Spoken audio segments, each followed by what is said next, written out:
Jadi dalam hati kita apabila ada kepingin orang lain itu hilang nikmatnya, berarti hati kita ada dengki. Jadi dengki itu bukan terucap di mulut, dengki itu bukan perilaku tangan, kaki, mata. Dengki itu adalah semata-mata dalam hati. Dalam hati kita ini ada sangkal, ada kedenyaman orang lain diangkat orang. Nah, berarti kita dengki. Dalam hati kita ada rasa kasal, ada rasa kecewa, orang lain payu. Nah, itu dengki katanya.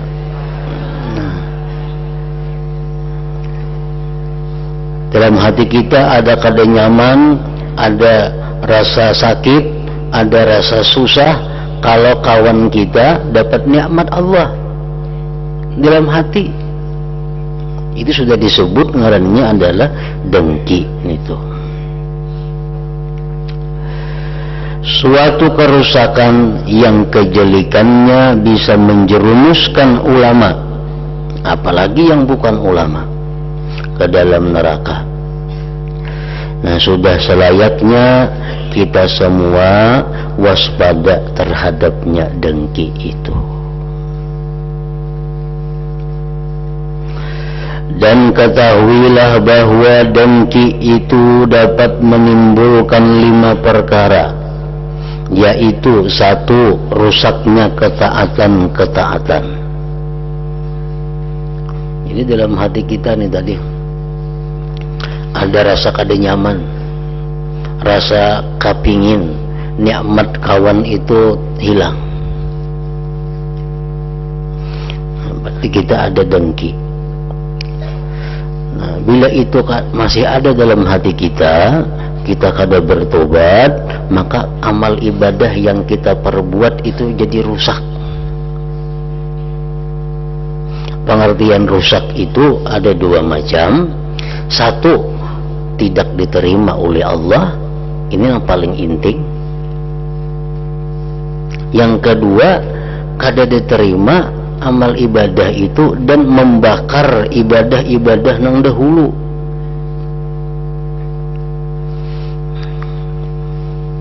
Jadi dengki itu kalau ada dalam hati kita ini kada nyaman, asa kada ikhlas, asa kada lapang, asa kada ridha tetangga kita dapat anugerah Allah, mestinya kada inya bang dapat tuh aku atau siapakah.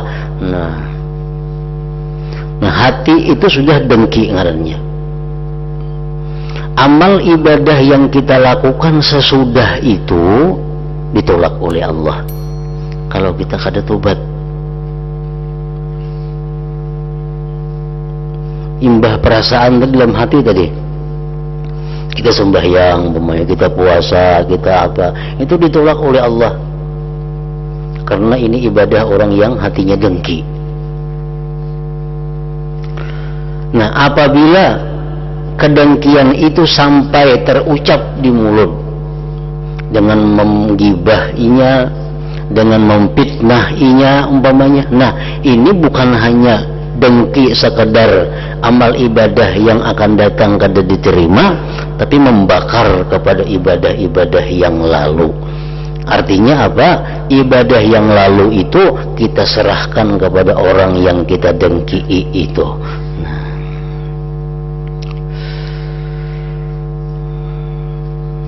Rusaknya ketaatan. Jadi dengki ini ada hanya sekedar di dalam hati, itu berakibat ibadah sesudahnya ditolak Allah. Ibadah sebelumnya masih baik, masih utuh, kalau diterima oleh Allah yang dahulu-dahulu masih tetap diterima. Tapi kalau sudah dengki itu tak keluar, tak muntung, nah taka tindakan-tindakan zahir, itu bukan hanya dengki itu menyebabkan ibadah yang akan datang ditolak, tapi ibadah yang dahulu-dahulu ikut terbakar. Arti terbakar apa? Hilang. Karena kita serahkan ibadah itu kepada orang yang kita dengki itu.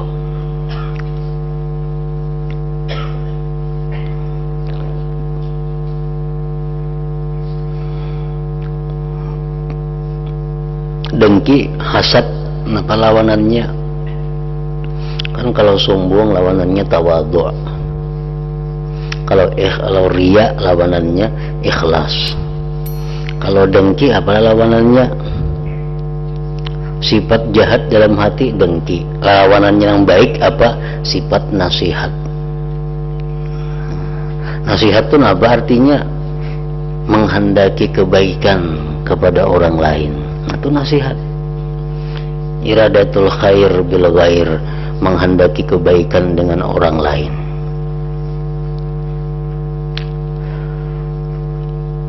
Jadi lawanannya dengki itu ya nasihat.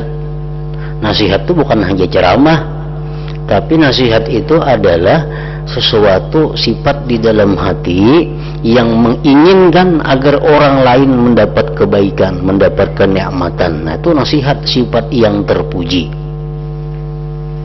sifat yang sangat mulia, yang mana pahalanya melebihi daripada pahala ibadah-ibadah sunat lainnya.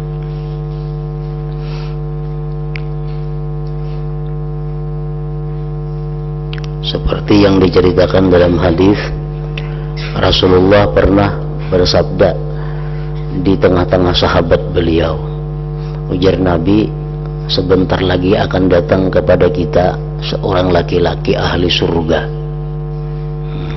Sahabatnya menunggu-nunggu, siapa laki-laki ini? Oh, sekalinya datang ada. Orangnya kada dikenal, kada terkenal.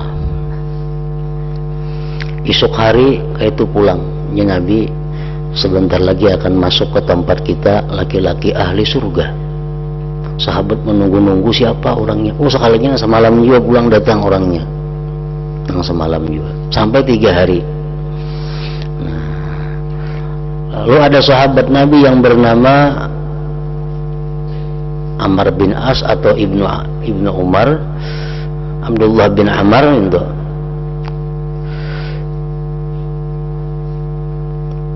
Yang ingin mengetahui apa sebabnya kelakuannya, akhlaknya. Laki-laki itu begitu mulia. Nabi kita mengatakan itu laki-laki ahli surga. Maka orangnya kada dikenal. Artinya kada terkenal pemurah, kada terkenal ahli ibadah, kada terkenal pemberani waktu berperang, kada dikenal. Nah, dicari, diiringi bulik, oh sekalinya buliknya ke ujung kampung situ. Jadi bulik sampai situ nompat bemalam. Nah, mengetahui apa gawian orang ini, maka Nabi mengatakan ahli surga. Nompat bemalam, silahkan jampun rumah tadi, malam bemalam. Malam dengarkan malam apa amalan si Din nih, kalinya guring benar malam juga. Apa tahajud jam 2 kada ada, apa segala kada, subuh hanya bangun. Siang dikira puasa, kalinya kada puasa juga orangnya. Malam esok dengarkan pula nangapa diulah orang itu, kada napa-napa, apa sembahyang kan, baca Quran, baca selawat guru-guru nom kada ada juga, guring. Nah, siang makan cari kayu bulik. Sampai 3 hari 3 malam kada dapat juga amalan mengapa sebabnya, maka Nabi mengatakan ini tuh ahli surga. Nah, akhirnya sampai 3 hari 3 malam kan tamu 3 hari aja boleh tuh. Sampai 3 hari boleh suruh bulik sudah. Ini sudah 3 malam guring di situ, hendak bulik, bepada pamit bulik. Halo, jadi si laki-laki tadi sebenarnya aku ada maksud, apa garang? Hendak betakun apa amalan pian ini, sampai Nabi madahkan pian ini ahli surga. Kalau jar laki-laki tadi, amalanku kada napa-napa, aku siang kayak orang juga kada puasa sunat, kada malam guring. Cuma aku ini di dalam hatiku kada ada niat kada baik kepada orang Islam. Dalam hatiku ini kepingin, dalam hatiku ini ingin agar orang lain itu senang, orang lain itu dapat kebaikan, dapat rahmat, dapat kebahagiaan. Itu nasihat tadi. Nah, jadi dalam hati nasihat itu lawannya sifat dengki. Kalau dengki itu mengingini orang lain hilang nikmat. Kalau nasihat itu dalam hati mengingini orang lain dapat nikmat, dapat senang. Jadi amalan yang paling besar pahalanya adalah bila mana hati kita ada keinginan agar orang lain itu dapat rahmat Allah, orang lain itu dapat nikmat Allah, orang lain dapat anugerah Allah. Itu pahalanya luar biasa. Dalam hati ini kita kepingin si fulan itu hidupnya senang, itu pahalanya saling genalan itu. Dalam hati kita kepingin mudahan orang nang berangkat tuh selamat, nah tuh pahalanya luar biasa ganalnya. Ganal pada sembahyang beratus rakaat itu, nasihat itu. Karena sembahyang itu perbuatan zahir, sedangkan ini perbuatan hati. Ibadah dari perbuatan hati nilainya di sisi Allah lebih besar daripada ibadah zahir. Orang berangkat naik haji misalnya, dalam hati kita ada terlintas, mudahan selamatan orang naik haji itu, nah ulang bulik selamatnya haji mabrur datang, kepingin kita mereka macam itu. Nah itu sudah dapat pahala luar biasa. Nah sebaliknya dalam hati kita ada kepingin mudahan ini kecelakaan, nah mudahan ini berenjah ke tengah jalan. Nah itu dalam hati kita ada hasad, itu menggugurkan ibadah, menggugurkan nilai-nilai taat yang telah kita perbuat. Nah, bukan main bahayanya. Dalam hati aja, apalagi diucapkan di muntong.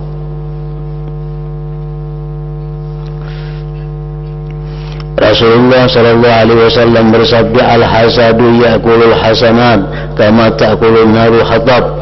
Artinya kedengkian itu dapat memakan kebaikan-kebaikan seperti halnya api memakan kayu bakar.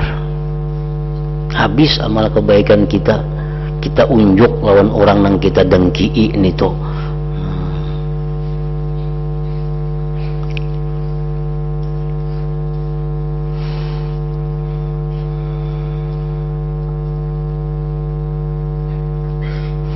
Yang kedua, bahayanya dengki, melakukan maksiat dan perbuatan jelek lainnya.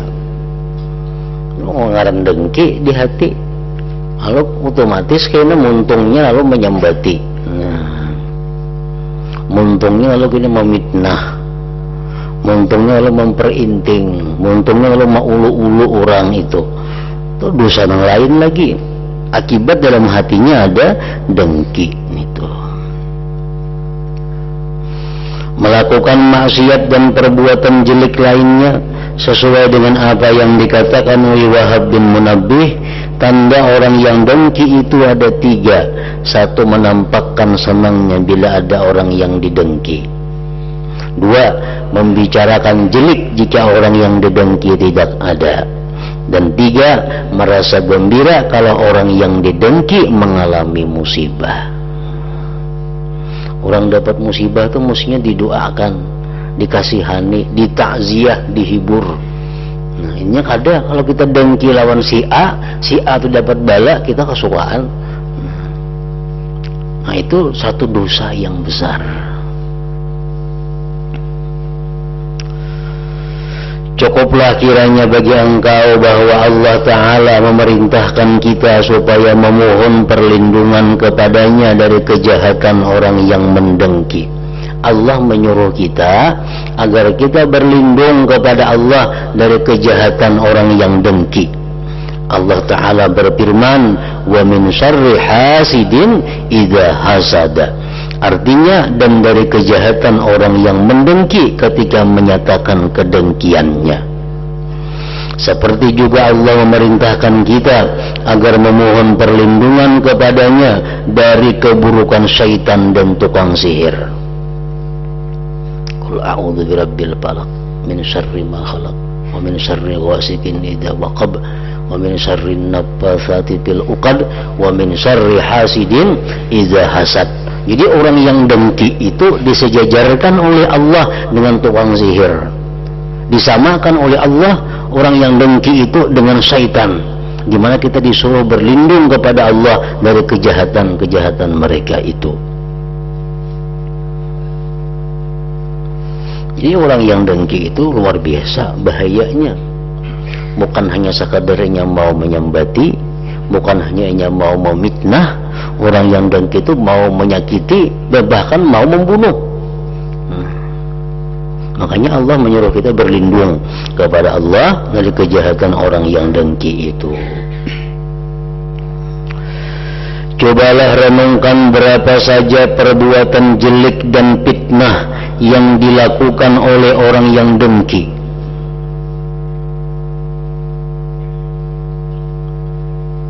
Menggibah, memfitnah, istighfar, memperinting, istihza, maulu-ulu, tasmid, suka bila orang dapat musibah. Itu semua kejahatan orang yang dengki itu.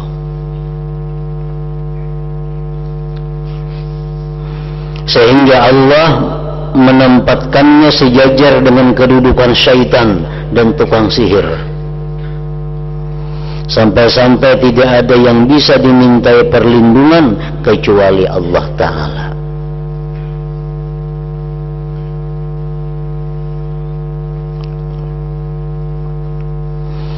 Nah, jadi pertama, dengki itu merusak ketaatan kita. Yang kedua, dengki itu menarik kepada maksiat lainnya. Yang ketiga, dengki itu payah dan prihatin tanpa faedah. Kan tidak faedahnya kita dengki ini tuh. Kalau pang nikmat orang tuh berkurang kada. Kita dengki lawan si A umpamanya. Macam-macam usaha kita supaya si A ini tuh runtuh. Kada kawa. Apa yang kita lakukan tuh sia-sia. Kedengkian kita tuh kada akan bisa mengalahkan ketentuan Allah. Allah sudah menentukan bulan bin bulan dapat nikmat.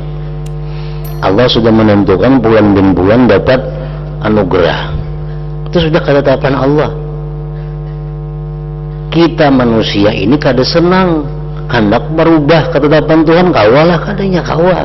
Jadi orang dengki itu hanya orang yang menyusahkan dirinya sendiri, orang yang membuat dirinya sedih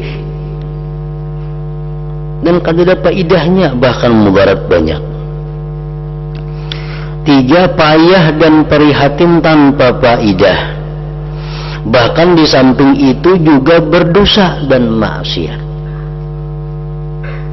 Sebagaimana kata Ibnu Sammak rahimahullah, aku tidak melihat orang zalim yang lebih menyerupai orang yang dizalimi ketimbang orang yang dengki,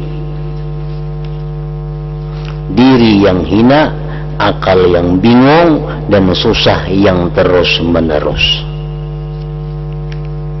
Orang itu menzalim tapi inya sendiri menderita sebagaimana orang yang dizalim.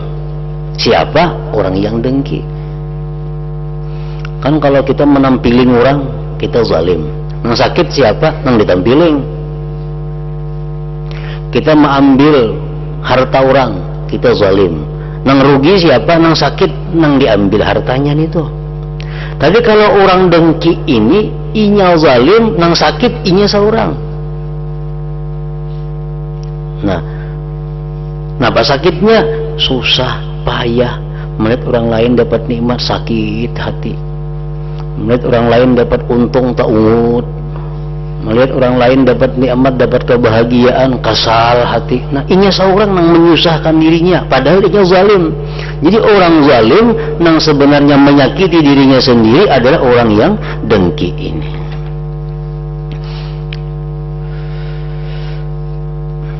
Nah, yang ketiga tadi bahayanya apa? Payah, susah, kan ada gunanya. Yang keempat, buta hati.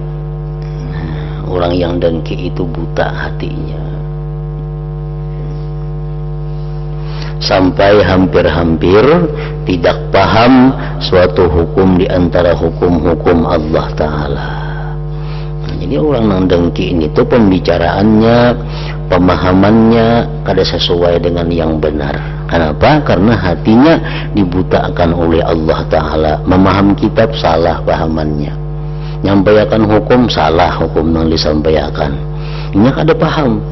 Kenapa? Karena mata hatinya ditutup oleh Allah, sebab ada sifat dengki di dalam dirinya itu. Sufyan Al-Thawri berkata, hendaknya engkau melazimi diam, niscaya engkau menguasai wara, menjaga diri dari keharaman. Janganlah rakus mencari dunia, niscaya engkau bisa menjaga diri. Janganlah suka mencela orang lain, niscaya engkau selamat dari celaan orang. Dan janganlah engkau dengki, niscaya engkau cepat paham. Jadi salah satu penarang hati, salah satu yang memudahkan memaham hukum-hukum Allah adalah bersifat nasihat di dalam hati kita. Dalam hati kita ada sifat nasihat, kepinginnya orang itu baik, kepinginnya kawan ini senang, kepinginnya kawan ini nikmat, kepinginnya kawan kita ini bahagia. Nah, sifat-sifat itu adalah membuka mata hati, menerangi hati, maulah lakas paham. Tapi dalam hati kita ada sifat dengki, dalam hati kita kada nyaman orang lain dapat senang. Nah, itu akibatnya apa? Mata hati kita buta, lalu kada pemahaman lawan hukum-hukum Allah, kada pengertian lawan hukum-hukum agama.